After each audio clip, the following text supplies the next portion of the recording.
দাও খোদা দাও আমায় আবার হামজাকে দাও ঘরে ঘরে জীবন দিতে অকাতরে। হামজাকে দাও ঘরে ঘরে জীবন দিতে অকাতরে। আবার কাবা ভাঙতে এলে পাঠাও আবাবিল। দাও খোদা দাও আমায় আবার ওমর দারাজি দিল। দাও খোদা দাও আমায় আবার ওমর দারাজি দিল। সকলে বলি আমিন। আল্লাহ পাক রব্বুল আলামিন এরকম ওমরের মতো শাসক আমাদের বর্তমান পৃথিবীতে আর একটা দরকার। কথা বলেন ঠিক কিনা? সম্মানিত হাজিরিন, আল্লাহ পাক রব্বুল আলামিন এই পবিত্র শাওয়াল মাসের দ্বিতীয়তম জুমার দিনে আল্লাহ পাক আমাকে আপনাদের সকলকে কবুল করেছেন। সিজদা অবনত হই, শুকরিয়া আদায় করি, সকলে বলি আলহামদুলিল্লাহ। দরুদ ও সালাম পেশ করি সেই বিশ্ব মানবতার মুক্তির দিশারি সাইয়্যিদুল মুরসালিন খাতামান নবীন ইমামুল মুরসালিন আমাদের নবী, সবার সেরা নবী হযরত মুহাম্মদ রাসূলুল্লাহ বলি সাল্লাল্লাহু আলাইহি ওয়াসাল্লাম।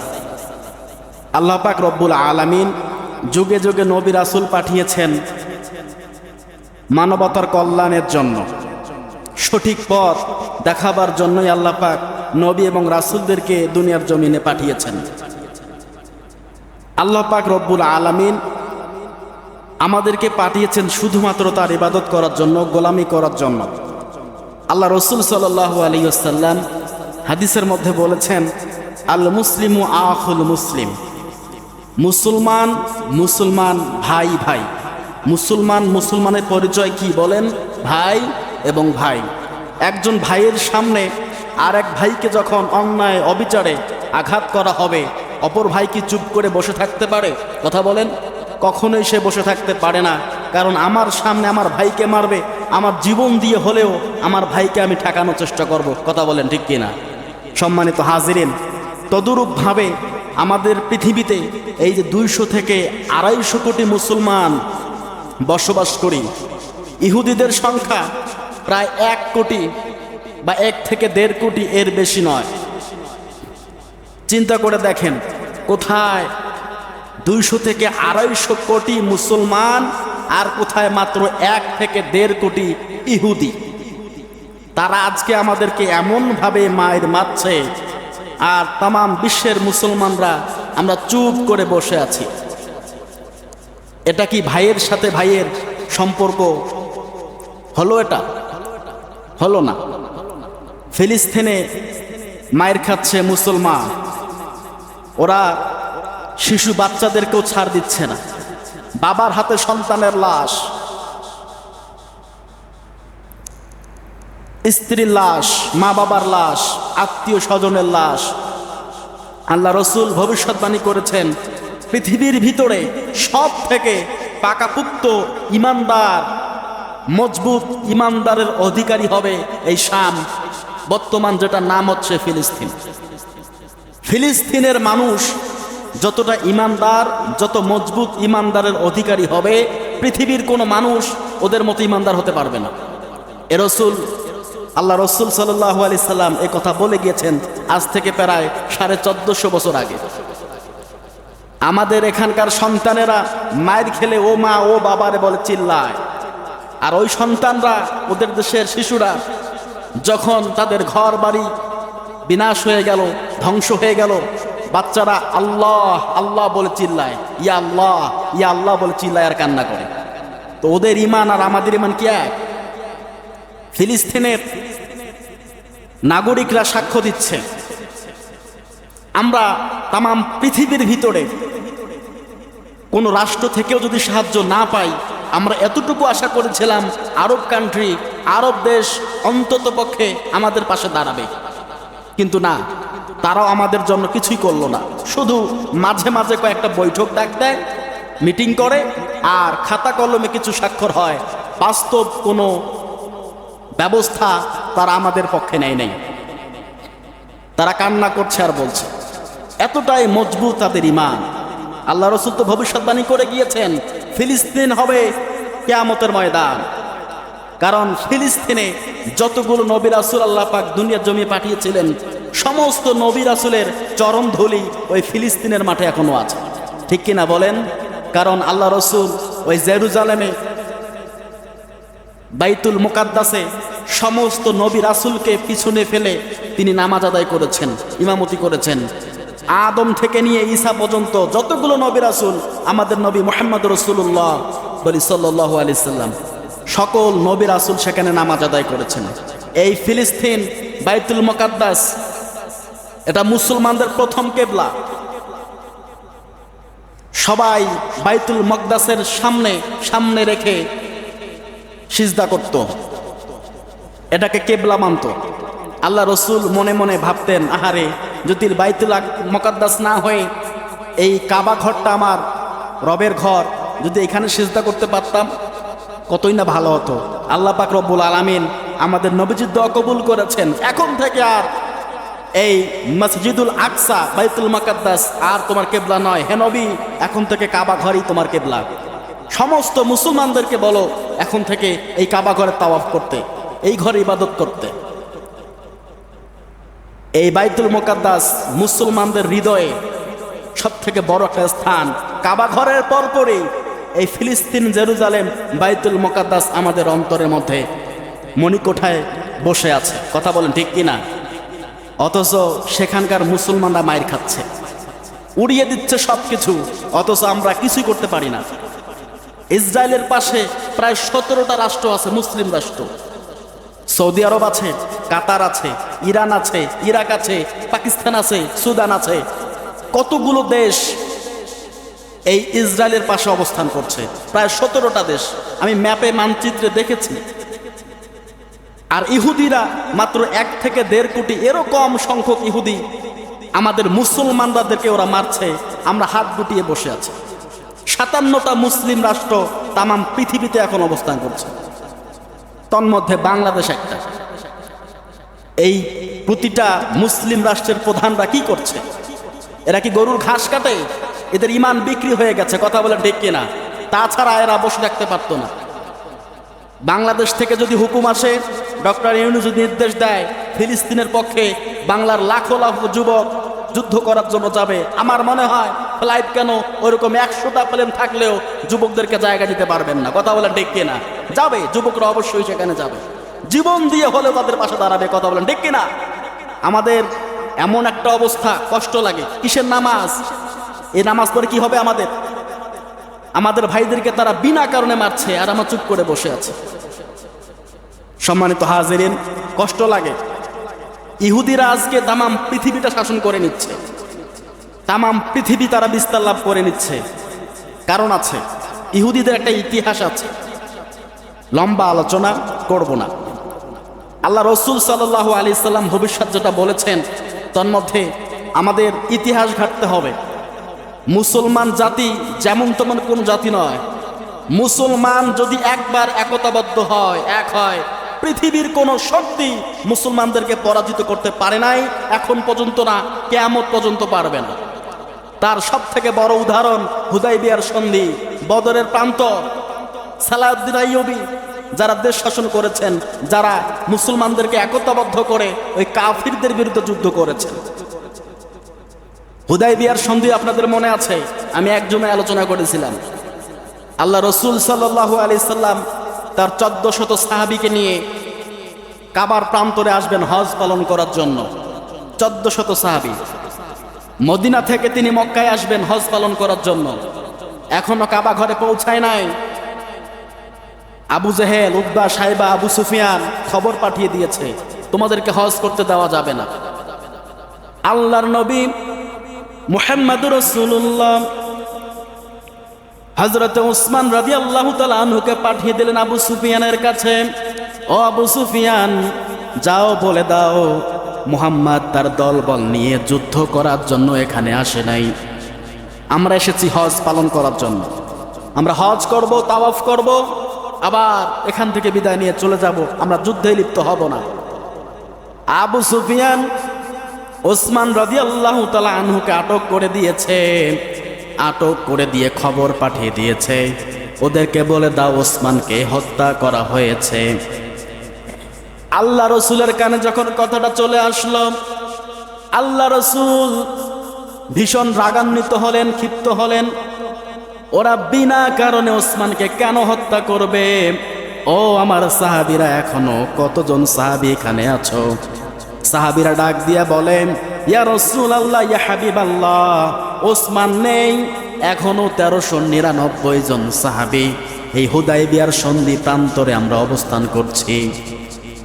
একটু সাউন্ডটা বাড়িয়ে দিলে ভালো, তোমার গলায় লাগছে। ফুল আছে?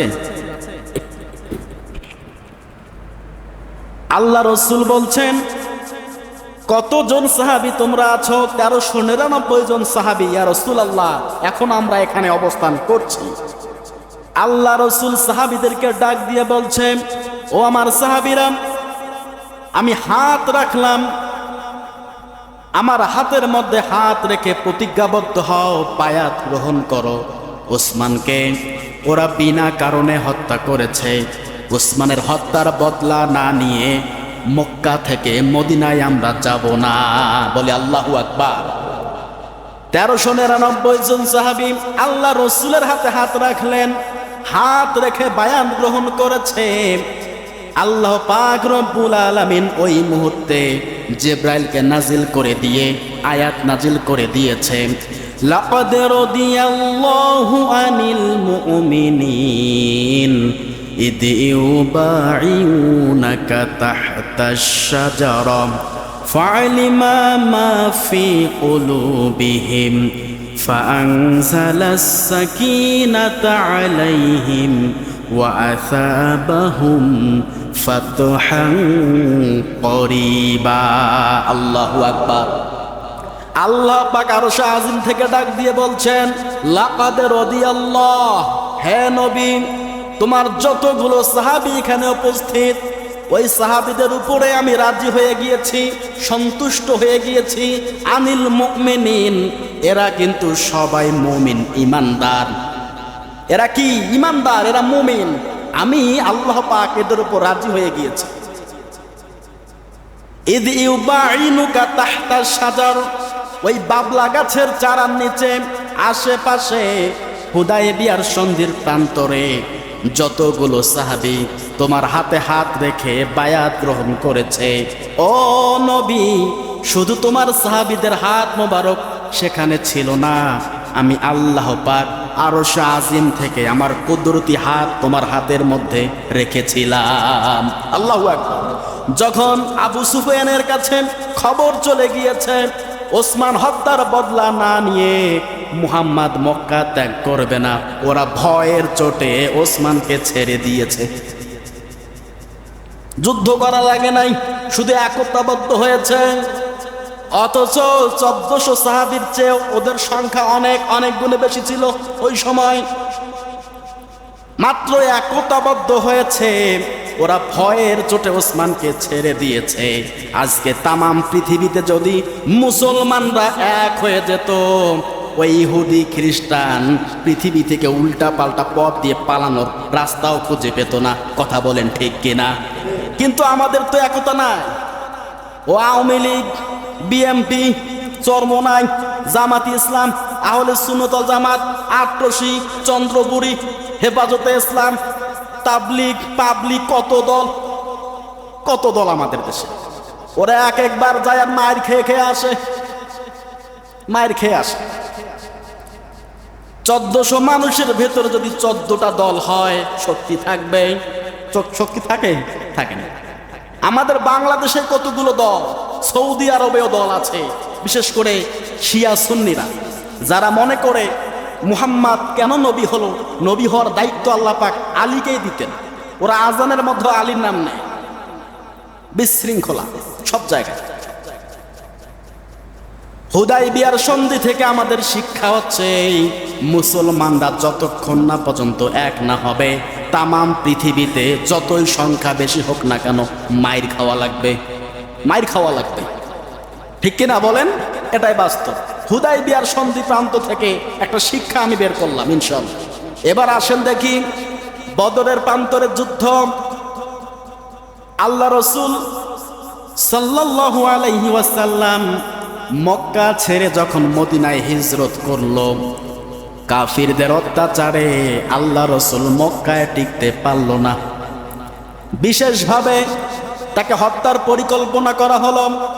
আল্লাহ রসুল অনেকগুলো সাহাবীকে মদিনায় পাঠিয়ে দিয়েছেন। হযরতে আবু বকরকে নিয়ে আল্লাহ রসুল শেষবারের মতো হিজরত করবে। মক্কা ভূমি তার জন্মভূমি, জন্মভূমি ছেড়ে চলে যাওয়ার কষ্টটা আছে না নাই? কথা বলেন। অবশ্যই আছে, কষ্ট আছে। জন্মভূমি ছেড়ে কেউ চলে গেলে কাফিরদের অত্যাচারে কষ্ট লাগবে না? আল্লাহ পাক রব্বুল আলামিন বলেন, নির্দেশ দিয়েছেন, হে রাসূল আপনাকে হিজরত করা লাগবে। যদি আল্লাহ পাক হিজরত করার অনুমতি না দিতেন, আল্লাহ রসুল কাফিরদের হাতে শহীদ হয়ে গেলেও মক্কা তিনি ছাড়তেন না। আল্লাহ পাক নির্দেশ দিয়েছেন, রসুল হিজরত করেছেন। এটা ইসলামের জন্য কল্যাণকর। হিজরত করার দ্বিতীয় হিজরির সময় আবু জাহেল আবু সুফিয়ানকে পাঠিয়ে দিয়েছে, অনেক খাদ্য সামগ্রী নিয়ে, অস্ত্র শস্ত্র নিয়ে পাঠিয়ে দিয়েছে ব্যবসার উদ্দেশ্যে। আল্লাহ রসুল সাল্লাল্লাহু আলাইহি সাল্লাম চিন্তা করলেন, যেহেতু আবু সুফিয়ান মদিনার দিকে আসছে ব্যবসা বাণিজ্য করার জন্য, আর এদের হাতে যে পরিমাণে খাবার, যে পরিমাণে অস্ত্র আছে, এরা যে কোনো সময় আমাদেরকে আক্রমণ করতে পারে। আর আক্রমণ করলে আমাদের করা কিচ্ছু থাকবে না। কথা বলেন ঠিক কিনা? আল্লাহ রসুল সেখানে আসার পূর্বেই আবু সুফিয়ানের দলকে বাধা দিয়েছিল, তোমরা এখানে আসবা না। আবু সুফিয়ান এইদিকে আবু জেহেলের কাছে খবর পাঠিয়ে দিয়েছে, মুহাম্মদ আমাকে বাধা দিচ্ছে আসার জন্য। আবু জেহেল রেগে মেগে, এমনিতেই রাগ ক্ষোভ, মুহাম্মদ মদিনায় গিয়ে সেখানে তার দলবল তৈরি করেছে, মুসলমান বানিয়ে ফেলেছে। এবার আর সহ্য হচ্ছে না, এবার যুদ্ধ হবে, যুদ্ধ হবে বদরের প্রান্তরে। আবু জেহেল এবার 1000 সৈন্য নিয়ে, কত হাজার? 1000 সৈন্য নিয়ে মুহাম্মদ রাসূলুল্লাহর বিরুদ্ধে যুদ্ধ করার জন্য মক্কা ছেড়ে মদিনার দিকে আসছে, বদরের প্রান্তরের দিকে আসছে। আল্লাহ রসুল চিন্তা করলেন, কি ব্যাপার, যদি যুদ্ধ সংগঠিত হয়, আমার অল্প সংখ্যক মানুষ সব মিলে কেবল মাত্র 313 জন সাহাবী যারা ইসলাম গ্রহণ করেছেন, কখনো 10 জন, 20 জন, 40 জন, 100 জন, এভাবে 313 জন কেবল ইসলাম ধর্ম গ্রহণ করেছে পুরুষদের মধ্যে। তখন মুসলমানদের সংখ্যা অনেক গুণে কম। আল্লাহ রসুল চিন্তায় পড়ে গেলেন, কি হবে যদি আমরা এই যুদ্ধের মধ্যে পরাজিত বরণ করি, তাহলে ইসলামের নাম নিশানা এই পর্যন্তই মিশে যাবে। আল্লাহ পাক রব্বুল আলামিন তার হাবিবকে জানিয়ে দিচ্ছেন, ও রসুল বসে থাকা যাবে না, তোমাকে যুদ্ধ করা লাগবে। ওরা 1000 কেন, যদি 1 লক্ষ সৈন্য নিয়ে আসে, এই 313 জনকে দিয়ে তোমাকে যুদ্ধ করা লাগবে। কথাকার وَقَاتِلُونَ فِي سَبِيلِهِ الَّذِينَ يُقَاتِلُونَكُمْ لَا تعدوا। আল্লাহু আকবার। সূরা বাকারা 2 নাম্বার পারা 2 নাম্বার সূরা 24 নাম্বার রুকুর 190 নাম্বার আয়াত। আল্লাহ পাক বলছেন, হে নবী, যারা মুসলমানদের বিপক্ষে যুদ্ধ করার জন্য নেমে যায়, তুমিও তাদের বিপক্ষে যুদ্ধে নেমে যাও। হত্যার বদলে হত্যা করো। ওরা যুদ্ধ করতে আসছে আর তুমি ললিপপ চুষবা না, তোমাকেও যুদ্ধ করা লাগবে, সংখ্যায় কম হোক বা বেশি। হে নবী, যুদ্ধ তুমিও করো, লা তাদু, কিন্তু সীমা লঙ্ঘন করিও না। আল্লাহ পাক সীমা লঙ্ঘনকারীকে পছন্দ করেন না। ইন্নাল্লাহা লা ইউহিব্বুল মুতাদিন, নিশ্চয় আমি আল্লাহ পাক সীমা লঙ্ঘনকারীকে পছন্দ করি না। হে নবী, তুমি যুদ্ধ করো তাদের সঙ্গে, কিন্তু সীমা লঙ্ঘন করিও না। আল্লাহ রসুলকে আল্লাহ পাক নির্দেশ দিয়েছিলেন যুদ্ধ করার জন্য। 313 জন সাহাবীকে নিয়ে বদর প্রান্তরের মধ্যে আল্লাহ রসুল ছুটে চলে গেলেন। বদরের প্রান্তরে আবু জেহেলের দলের সঙ্গে যুদ্ধ সংগঠিত হলো। ওরা প্রায় 1000 জন, আর কোথা 313 জন, প্রায় 3 ভাগের 1 ভাগ, ঠিক কিনা বলেন? প্রায় 3 ভাগের 1 ভাগ। যুদ্ধ শুরু হয়ে গেল, মুসলমানদের হাতে বিজয় চলে আসলো। বিজয় চলে আসলো, এমনি এমনি বিজয় চলে আসে নাই। আল্লাহ পাক রব্বুল আলামিন বলেছেন, যখন নবী যুদ্ধ করেছেন, ও নবী 313 জন সাহাবী আপনার সঙ্গে ছিল। শুধু 313 জন সাহাবী ছিল না, আমি আসমান থেকে 1000 ফেরেশতা নামিয়ে দিয়েছিলাম বদরের প্রান্তরে। এরা এক এক করে এসে যুদ্ধ করেছে, বলে আল্লাহু আকবার। আন্নী মুইদ্দুকুম, আমি আল্লাহ পাক নামিয়ে দিয়েছিলাম ফেরেশতা নামিয়ে দিয়েছিলাম। বিআলফিম মিনাল মালাইকাতি, সহস্র ফেরেশতা আমি নামিয়ে দিয়েছিলাম। কেন জানো? তোমাদের পক্ষ নিয়ে ফেরেশতারা যুদ্ধ করবে, আর ওই কাফির মুশরিকদেরকে পরাজিত করবে গো নবী। আল্লাহ রসুল যুদ্ধ করার সিদ্ধান্ত নিয়েছেন, যুদ্ধ করেছেন, বিজয় দান করে দিয়েছেন কে? যদি আজকে তামাম দুনিয়ার ভিতরে এরকম করে মুসলমানরা এক হয়ে যুদ্ধ করতে পারে, মুসলমানদেরকে পরাজিত করবে, এমন কোন শক্তি দুনিয়ার কোন মানুষের নাই, হতে পারে না। কথা বলেন ঠিক কিনা? সূরা আনফাল 9 নম্বর পারার 8 নম্বর সূরা, প্রথম নাম্বার রুকুর 9 নম্বরে একটা তেলাওয়াত করলাম। আন্নী মুইদ্দুকুম বিআলফিম মিনাল মালাইকাতি, আমি আল্লাহ পাক 1000 ফেরেশতা নাজিল করে দিয়েছিলাম ওই বদরের প্রান্তরে। 313 জন সাহাবীকে দিয়ে 1000 লোকের সঙ্গে যুদ্ধ করে জেতা সম্ভব নয়, এটা আল্লাহ পাক রব্বুল আলামিন ভালো জানে। সম্ভব না। আমি আল্লাহ পাক ফেরেশতা নাজিল করে তোমাদেরকে জিতিয়ে দিয়েছি। এখনো ফিলিস্তিনদের মার খাচ্ছে, আমাদের মুসলমান ভাই বোনদের ওপর, শিশুদের ওপর অত্যাচার নির্বিচার চালাচ্ছে তারা। আমরা মুসলমানরা যদি এক হয়ে একবার হুঙ্কার দেই, ওরা রাস্তা খুঁজে পাবে না পালানোর। কিন্তু আমরা তো একতাই নেই, তো মার খাবে না? এতগুলো রাষ্ট্র আমরা মুসলমান, আমরা কি করছি? আমরা কি করছি? ইন্টারনেট, ইউটিউবে, ফেসবুকে ঘাটে দেখলাম, এক সময় এক একটা তথ্য পায়। জাতিসংঘ থেকে তথ্য এসেছে 97 লক্ষ ইহুদি। কত লক্ষ ইহুদি? 97 লক্ষ ইহুদি ইসরায়েলে বসবাস করে। মুসলমানদের সংখ্যা 200 কোটিরও বেশি, অনেক গুণে বেশি তামাম পৃথিবীতে মিলে। তামাম পৃথিবীতে 228টা রাষ্ট্র, তার ভিতরে 57টাই মুসলিম রাষ্ট্র, মুসলিম দেশ। অথচ ওরা মার খাচ্ছে আর আমরা বসে আছি। জাতিসংঘ কি করবে? ওরাই তো সব চালাচ্ছে। ইহুদিরা এত সংখ্যালঘু হওয়ার পরেও তামাম পৃথিবীতে ওদের পণ্য তারা বিস্তার লাভ করেছে। এই যে সাবান, তেল, কোকো, আরসি, কোকাকোলা, 7 আপ যা খান, অধিকাংশই ওদের। ইউনিলিভার যে প্রোডাক্টগুলো আছে, কেমিক্যাল যেগুলো আছে মা বোনরা ব্যবহার করে, সেগুলো অধিকাংশ ওদের প্রোডাক্ট। বাংলাদেশে বানাইতে পারে না। ইহুদিরা আমাদের চরম শত্রু, চরম শত্রু। আল্লাহ রসুল ইন্তেকালের পূর্বেও বলেছেন, তোমরা ইহুদিদের বিরুদ্ধে যুদ্ধ করো, কখনোই ওদেরকে বন্ধু রূপে গ্রহণ করিও না। লা তাত্তাখিজুল কাফিরিন, ওরা কাফির, ওরা মুশরিক, ওরা তোমাদের সর্বোচ্চ চেষ্টা করে তোমাদের ক্ষতি করার জন্য। এই ইহুদিরা মুসা নবী জামানা থেকে শুধু নয়, আরো আগ থেকে এদের বিস্তার লাভ ছিল। এরা ধীরে ধীরে আমাদের জায়গায় থেকে, মুসলমানের রাষ্ট্র থেকে এখন বংশ বিস্তার করে মুসলমানদেরকেই ফিলিস্তিন থেকে বের করে দিতে চায়। এর কারণ হচ্ছে আমরা আজকে একতাবদ্ধ নই। সব কথার বড় কথা হচ্ছে একটাই, আমরা মুসলমান ভাই ভাই, আমাদেরকে একতাবদ্ধ হতে হবে। বাংলাদেশে কোনো দল থাকবে না, কোনো দল নেই। মুসলমান দল একটা। দল কয়টা? একটা। যে দল কোরআনের কথা বলবে, যে দল কোরআন দিয়ে সংসদ কেন তামাম বাংলাদেশকে, তামাম পৃথিবীকে শাসন করার পক্ষে কথা বলবে, ওই দলটাই সবচেয়ে বড় দল এবং ওই দলটাই হচ্ছে আসল দল। কথা বলেন ঠিক কিনা?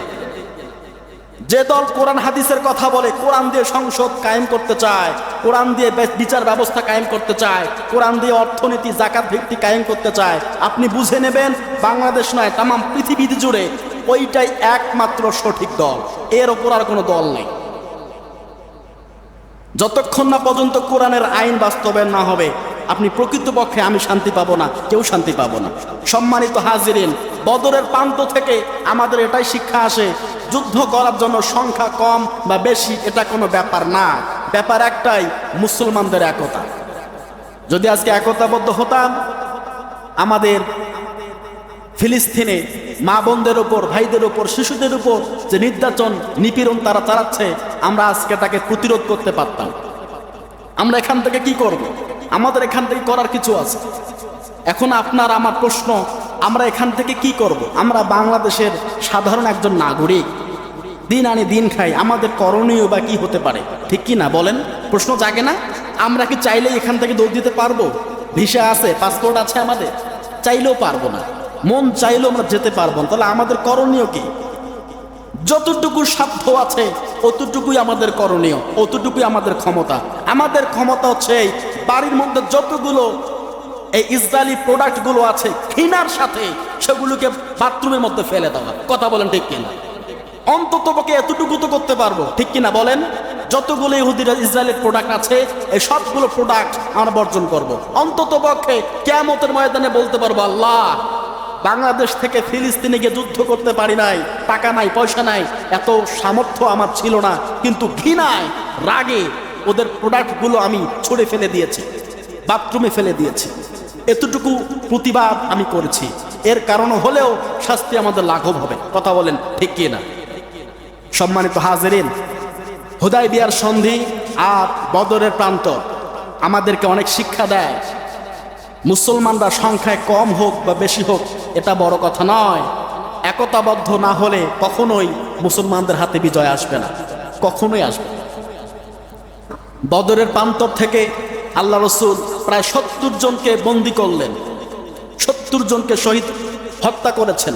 মুসলমানদের সাহাবীদের ভিতরে 14 জন শহীদ হয়েছে। কতজন বলেন? 14 জন শহীদ হয়েছে। এই বদরের প্রান্ত, বদরের যুদ্ধ সংগঠিত হয়েছিল এই মাত্র কয়েকদিন আগে, সেদিনটা চলে গেল 17ই রমাদান, সেই দিন ছিল শুক্রবার। আল্লাহ রসুল ফরজ রোজা বাদ দিয়েছেন। রোজা কি ফরজ না?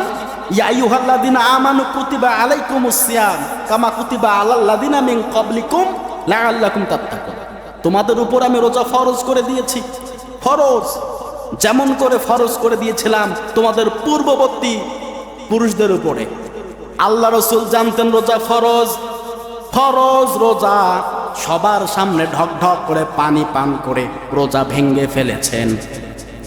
সাহাবীদেরকে বলছে পানি পান করো, খাদ্য খেয়ে নাও, শরীরে সঞ্চয় করো, শক্তি অর্জন করো, বদরের প্রান্তরে গিয়ে যুদ্ধ করা লাগবে। যে নবী হাত তুললে দোয়া কবুল হয়ে যায়, সে নবী ফরজ রোজা ভেঙ্গে ওই কাফিরদের বিরুদ্ধে যুদ্ধ করার জন্য মরিয়া হয়ে পড়েছেন। তাহলে এবার বোঝেন, যে নবী দোয়া করলেই কবুল হয়, সে নবী রোজা ভেঙ্গে, ফরজ রোজা ভেঙ্গে সাহাবীদেরকে ভাঙতে বলে যুদ্ধে যাওয়ার জন্য উঠে পড়ে লেগেছেন। তাহলে বোঝা যাচ্ছে অনেক সময় ফরজ জিনিস ভেঙ্গেও আমাদেরকে যেতে হবে। কথা বলেন ঠিক কিনা? আমাদেরকে বুঝতে হবে। তাহলে আল্লাহ রসুল কেন করলেন? সব সময় দোয়া দিয়ে কাজ হয় না। কিসের দোয়া? এখন কোনো দোয়া নাই, মায়ের বদলে মায়ের, জীবনের বদলে জীবন। এই কথা আমি বললাম নাকি আল্লাহ পাক বলেছেন? বলেন, ওয়াকাতিলুনা ফি সাবিলিহিল্লাযীনা আমানু। ওরা তোমাদেরকে মারতে আসে, তোমাদের সঙ্গে যুদ্ধ করার জন্য আসে, আর তোমরা বসে বসে আঙ্গুল চুষবা, হ্যাঁ নবী যুদ্ধ করো। আমাদেরকে যুদ্ধ করতে হবে। সম্মানিত হাজিরিন, চলমান একটা ইস্যু ফিলিস্তিন। এই ফিলিস্তিন কিয়ামতের মাঠ হবে। আল্লাহ রসুল ফিলিস্তিন সম্পর্কে ভবিষ্যৎবাণী করে গিয়েছেন। খোরাসান, যেটা বর্তমানে আফগানিস্তান, সেখান থেকে কালো পতাকাবাহী দল আসবে। আল্লাহ রসুল বলেছেন, যখন তোমরা দেখবা যে সেখান থেকে একদল কালো পতাকাবাহী দল ফিলিস্তিন বিজয় করার জন্য ওই কাফির মুশরিকদের বিরুদ্ধে যুদ্ধ করার জন্য লেগে আসছে, তখন তোমরা ওই দলের মধ্যে সামিল হবা। কারণ ওই দলের মধ্যেই ইমাম মেহেদী আলাইহিস সালাতু ওয়াস সালাম থাকবে। বলি সুবহানাল্লাহ। পাথরের উপরে পাহাড় পর্বত সমুদ্র পার হয়ে খণ্ডিত মধ্যে পাথর হোক বরফ হোক যতগুলো থাক না কেন সবগুলো উপেক্ষা করে হামাগুড়ি দিয়ে দৌড়ে দৌড়ে গিয়ে হলেও সেই দলের মধ্যে তোমরা শামিল হবা। সেই দল হবে বিজয়ী দল। ইমাম মেহেদী আসবে দাজ্জালকে ধ্বংস করে তামাম পৃথিবীটাকে আবার 16 বছর কোরআন দিয়ে শাসন করবে। কি দিয়ে শাসন করবে বলেন? কোরআন দিয়ে শাসন করবে। যতক্ষণ না পর্যন্ত এই তামাম পৃথিবী ইমাম মেহেদী ঈসা আলাইহিস সালাতু ওয়াস সালাম এই 16 বছর কোরআন দিয়ে শাসন করবে না, ততক্ষণ পর্যন্ত পৃথিবীতে কিয়ামত সংঘটিত হবে না। হবে না, হবে না, হবে না। এই কথা কে বলেছেন? আল্লাহ রসুল বলেছেন। মিথ্যে বলেছেন? বলেন সত্য বলেছেন। আল্লাহ রসুল যেটা বলেন সত্য বলেন, এর প্রতি আমাদের অগাধ বিশ্বাস আছে। সম্মানিত হাজিরিন, আল্লাহ পাক বলেছেন তোমরা দুনিয়ার জমিনে কোরআনের রাষ্ট্র চাও বা না চাও, কোরআন দিয়ে দেশ শাসন করার পক্ষে থাকো অথবা বিপক্ষে থাকো, আল্লাহু মুতিম্মু নূরিহি, আমি আল্লাহ পাক কিন্তু ঠিকই একদিন এই বাংলাদেশ শুধু নয় তামাম পৃথিবীকে কোরআনের আইন দিয়ে পরিচালনা করাবো করাবো করাবো। এই কথা কার? ওয়ালাউ কারিহাল কাফিরুন, যদিও কাফির মুশরিক বেঈমানরা এটা অপছন্দ করে করুক, আমার কোনো আপত্তি নেই। অতএব জীবনটা তো এমনিতেও যাবে অমনিতেও যাবে, বয়স হলে এমনিতেই মরে যাব। আল্লাহ পাক যদি আমার তৌফিক দেয় ওই কাফিরদের বিরুদ্ধে যুদ্ধ করেও মরার দরকার আছে না নাই? কথা বলেন ঠিক কিনা? আমরা আমাদের আজকে একটা করণীয় আছে। আপনি আমি সাধারণ নাগরিক, হয়তো বা এখান থেকে আমরা তাদের বিরুদ্ধে গিয়ে যুদ্ধ করার মতো অ্যাবিলিটির সামর্থ্য বা সম্ভব আমাদের পক্ষে হবে না, কিন্তু আমরা চাই আমাদের বাড়িতে আশেপাশে ব্যবসায় প্রতিষ্ঠানে যতগুলো ইহুদির প্রোডাক্ট আছে, ইসরায়েলের প্রোডাক্ট আছে, সবগুলো আমরা কি করব? অ্যাভয়েড করব। সেগুলোকে আমরা আর গ্রহণ করব না, ঘৃণায় সেগুলোকে ছুঁড়ে ফেলে দেব। আল্লাহ পাক আমাদের সকলের ঈমানকে পাকা পরিপুক্ত মজবুত হওয়ার তৌফিক এনায়েত করুক। সকলে বলি আমিন। সম্মানিত হাজিরিন, আজকের একটু আলোচনা বিষয় ছিল ফিলিস্তিনদেরকে নিয়ে। আজকে শুধু না, কয়েক জুমা থেকে ফিলিস্তিনদেরকে নিয়ে অনেক অনেক মসজিদে বয়ান হচ্ছে। তো আমাদের কি করতে হবে? জিহাদের প্রস্তুতি নিতে হবে। জিহাদ মানে শুধু মারামারি কাটাকাটি না, জিহাদ মানে সত্যের পক্ষে আল্লাহর আইন বাস্তবায়ন করার জন্য দুনিয়ার জমিনে যে আপ্রাণ প্রচেষ্টা চালানো হয়, সেটা জান দিয়ে হোক, মাল দিয়ে হোক, জীবন দিয়ে হোক, অর্থকড়ি দিয়ে হোক, এর নাম হচ্ছে জিহাদ। আর জিহাদের চূড়ান্ত রূপ হচ্ছে হাতের মধ্যে তরোয়ার নিয়ে, দুই হাতে তরোয়ার নিয়ে শত্রুদের বিরুদ্ধে ঝাঁপিয়ে পড়া। এটা চূড়ান্ত রূপ জিহাদের। জিহাদের তো সেক্টর আছে নাকি? আমরা শুধু মনে করি মারামারি করে জিহাদ, না, এমনটা না। আল্লাহ পাক রব্বুল আলামিন আমাদের সকলকেই বোঝার তৌফিক এনায়েত করুক।